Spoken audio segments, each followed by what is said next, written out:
Over 20 years ago, my father had an accident on his BMW R100RS.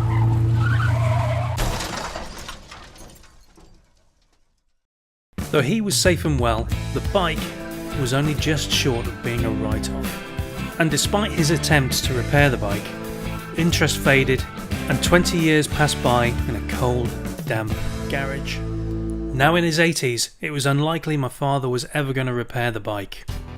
Which is where I come in. A quick trip cross country to North Wales to collect the bike. Not the best of journeys, especially when you're in a van, but it's all made worthwhile once you see the views of Wales. The unspoilt horizon across the Irish Sea is a sight for sore eyes. But I'm here to collect my dad's bike, not to look at the beautiful views. Despite his best attempts to protect the bikes, this damp old garage has taken its toll on the old BMW over the last 20 years. I'm not a mechanic, and I've never restored a motorbike before, so I had no idea where to start on a project like this. The Kawasaki being a project for my brother's retirement. I'd start by loading both bikes onto the van, dropping the Kawasaki off at my brother's on the way and leaving my dad with space in the garage to work on the Honda DeVille. Head back from Colwyn Bay to sunny St Ives and start making room in my single garage for the new addition to the family. So joining the Versys will be a BMW R100RS. Even after the accident, the engine was running pretty smoothly, so it's mostly a clean-up job, I hope. The front forks were bent, so they're going to need replacing, but as the engine, gearbox and drive shaft have never been drained of oil, I'm hoping there's not much to do in that area.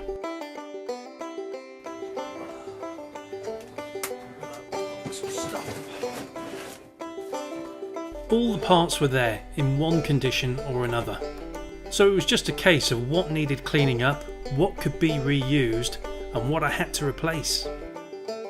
Things such as the airbox, it was in good nick and just needed cleaning up. My dad had even bought some new parts, like gaskets, and thankfully the brakes just needed an overhaul. Parts of the fairing were damaged, and my dad had bought some extra bits from eBay. The seat had seen better days and needed rust proofing, and a respray. Some parts of the fiberglass fairing were also going to need a lot of attention.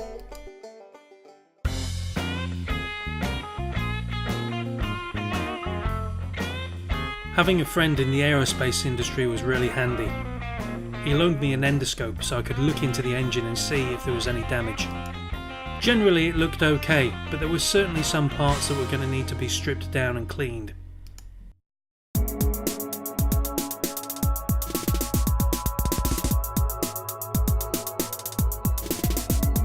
On stripping the engine down, I could see everything in oil was still well protected, but if it was dry, there was some work to do. Oh boy. Most of the engine was pretty good. Some bits were coked up and needed a clean. As a beginner, I made use of loads of online resources.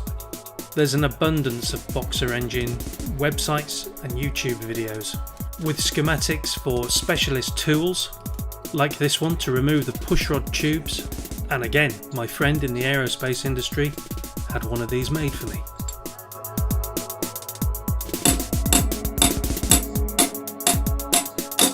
Out with the old aluminium, in with the new stainless steel.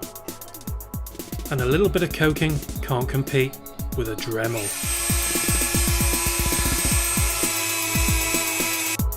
Polished up quite nice. So now it's time to look at the heavier stuff.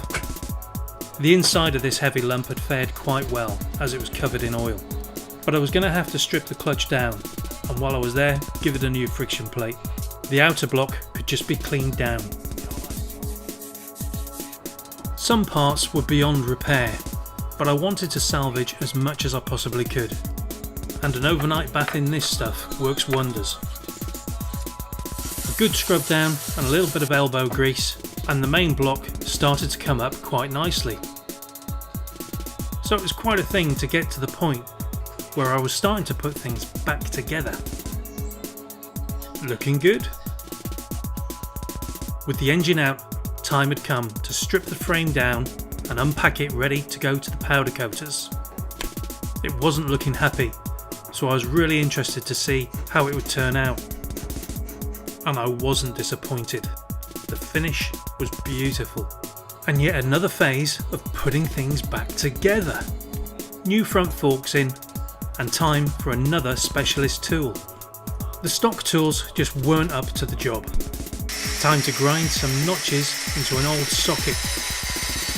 And if I do say so myself, it worked brilliantly. One engine nearly in.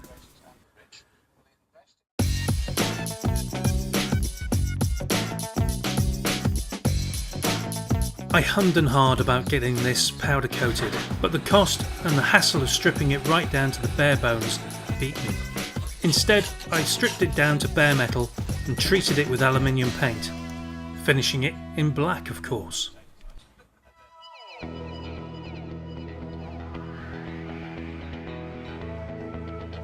Once again, scanning the internet to see how to test some of the electrics, I found that all the electrics were working. Some, however, were looking a bit old and tired, so I decided to upgrade. Motorworks do a 600 watt conversion kit, allowing charging to start at only 2000 RPM, reaching maximum charging at 4000 RPM. I also replaced the ignition trigger unit with a fully electronic one.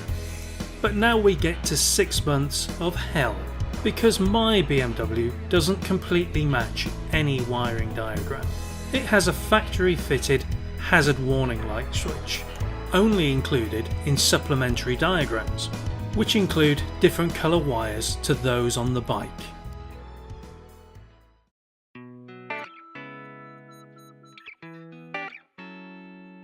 Having spent so much on the electrics, I wanted to keep the costs down. So in order to get the bike on the road looking reasonably good, I decided to do the paintwork myself. The idea being that at some stage later I could get it professionally done. But for the time being, rattle can will do.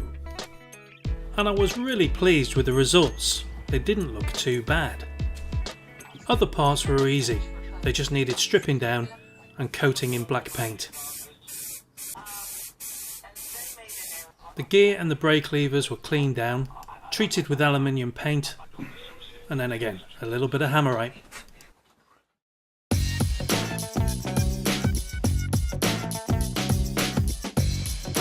I didn't have a clue what I was doing with these, even after buying the book from Motorworks. So I want to thank Brooks Airhead Garage on YouTube, where he not only strips down and rebuilds the carbs, but explains in layman terms what every part does.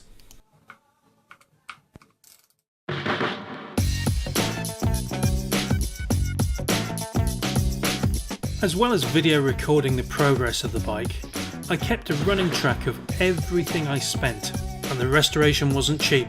Remember, the bike I got for free. So when you look at some of the bikes currently on the market, and I don't know what condition these are in, there's still room for a small profit if you don't put a value on your time.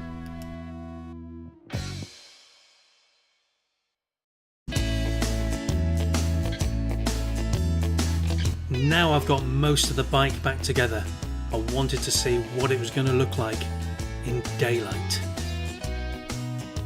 Obviously not complete without the tank, but I was quite chuffed with the way it looked.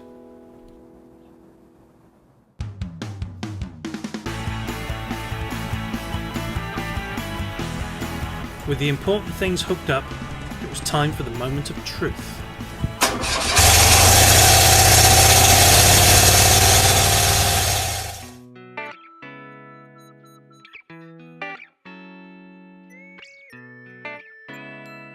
Now the bike was running, it was time to dot the T's and cross the I's. The original rear suspension springs were back from the powder coaters. I just hope the shocks themselves have stood the test of time. Mark, my friend in the aerospace business, bead blasted the alloys for me. A little bit of primer, some silver enamel, lots and lots of lacquer, and bake for 40 minutes. And I know I've said this a few times before, though I say so myself, they look pretty good.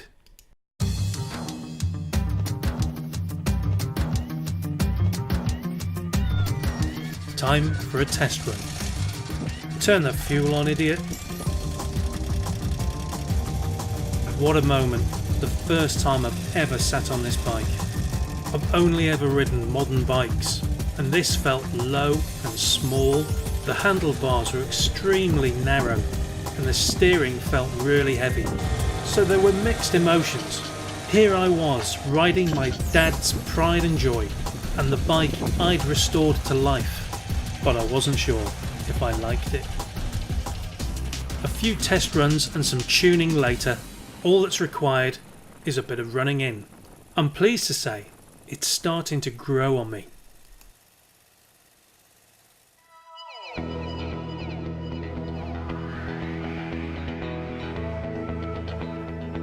It may not be as refined as a modern bike, but it has character. I know every inch of it. It's a 300,000 mile engine with only 70,000 on the clock. It has a reliable pedigree, and I'm falling in love. 3 years and £3,500 later. It's classically accurate, with a few mod cons. In the next video, I hope to show you the BM's 2019 Summer Adventure. Thanks for watching, and ride safe.